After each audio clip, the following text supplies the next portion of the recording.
और टिकट लेकर के भी चर्चा हुई है। सर पल्लवी देखिए, ये पीडीए ही जीतेगा, पीडीए ही एनडीए को हराएगा। सर पल्लवी पीडीए से घबराई हुई है सरकार। लगातार मुख्यमंत्रियों पर कार्रवाई हो रही है, क्या कहेंगे? ये कोई नया तरीका नहीं है जी।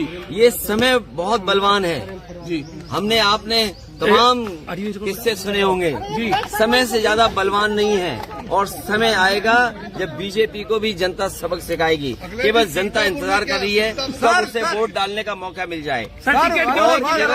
मुख्यमंत्रियों को जेल भेजने से कुछ न्यूज को कंट्रोल करने से लोकतंत्र में इनकी जीत नहीं होने वाली है। ये लोकतंत्र को कमजोर कर रहे हैं। लोकतंत्र में जो आवाज उठाना चाहते हैं उनकी आवाज दबाना चाहती है सरकार। और सच्चाई तो ये है कि इनके पास जवाब नहीं है। मान लीजिए उत्तर प्रदेश में सबसे ज्यादा पेपर लीक हुए हैं, कोई एक पेपर लीक नहीं हुआ है।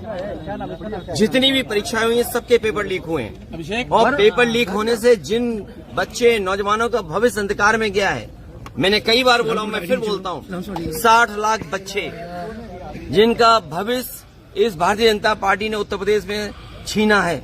60 लाख और उनके माँ बाप को मिला लें तो 60 लाख गुणा 3 कितना हुआ? 1 करोड़ 80 लाख। 1 करोड़ 80 लाख का अगर हम भाग दे दें, 1 करोड़ 80 लाख को हम भाग दे दें 80 से लोकसभाओं से, तो हर लोकसभा में 2,25,000 वोट कम हुआ है। सर, और जिस दल का 2,25,000 वोट कम हो जाए एक लोकसभा में, तो सोचो कितनी घबराई हुई होगी। क्या इलेक्ट्रॉन बॉन्ड ने भारतीय जनता पार्टी का बैंड नहीं बजा दिया? इलेक्ट्रल बॉन्ड जो मिले हैं भारतीय जनता पार्टी का, क्या उसका जवाब है उनके पास?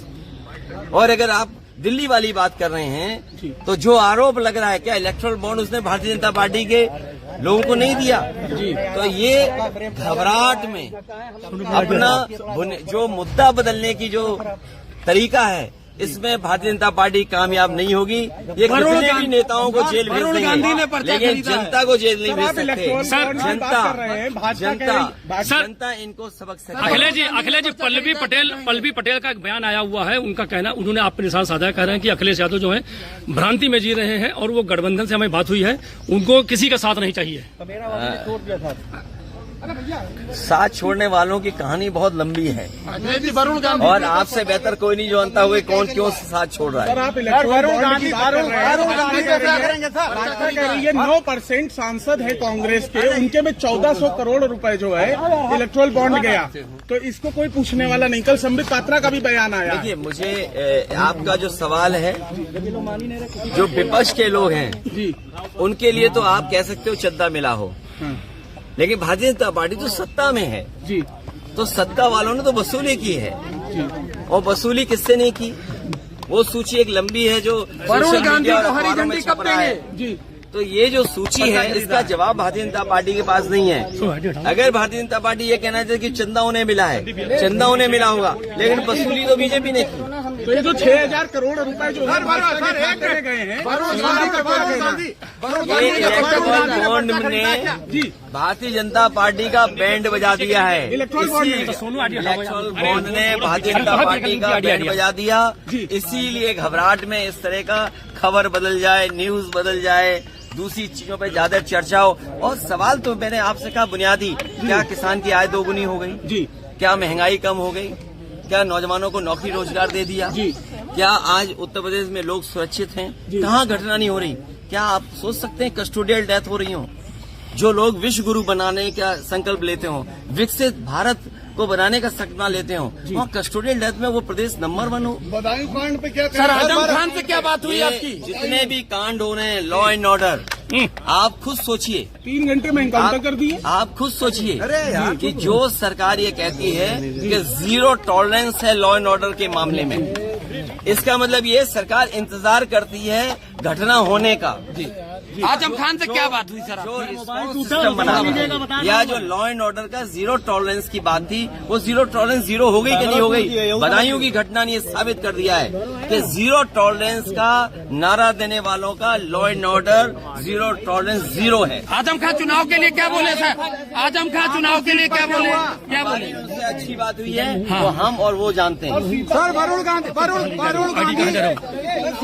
समाजवादी पार्टी का गढ़ है, आपने कांग्रेस को सीट दे दी। तो कोई बात नहीं, हमारे गढ़ के लोग, जिसको आप गढ़ बोल रहे हो, हमारे गढ़ और संगठन के लोग मदद करेंगे।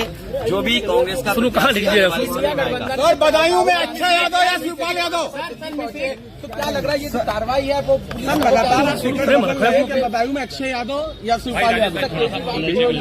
राहुल गांधी में मिल जाएगा, सभी लोग इसको अपोज कर रहे हैं। क्या लगता है कि चुनाव आते आते और भी लोगों की तरह से जेल भेज दिया जाएगा? देखिए, बीजेपी घबराई हुई है।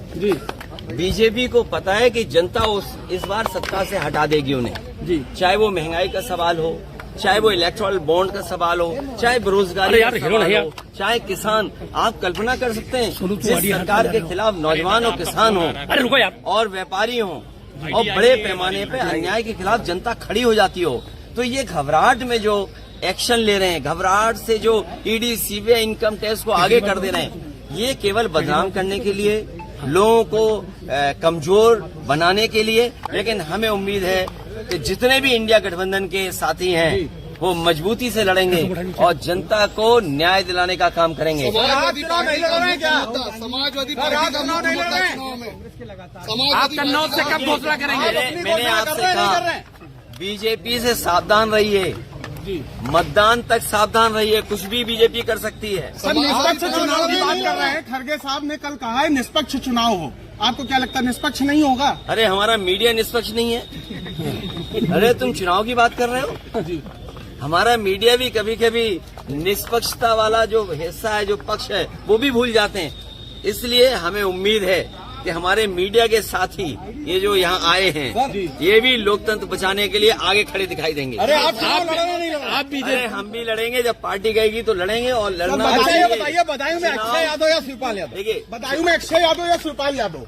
अरे आपको क्या चिंता, हमारी पार्टी सिंबल साइकिल लड़ेगी। अक्षय लड़े, अक्षय नहीं, आदित्य। आदित्य यादव। तुम नाम भूल जाते हो।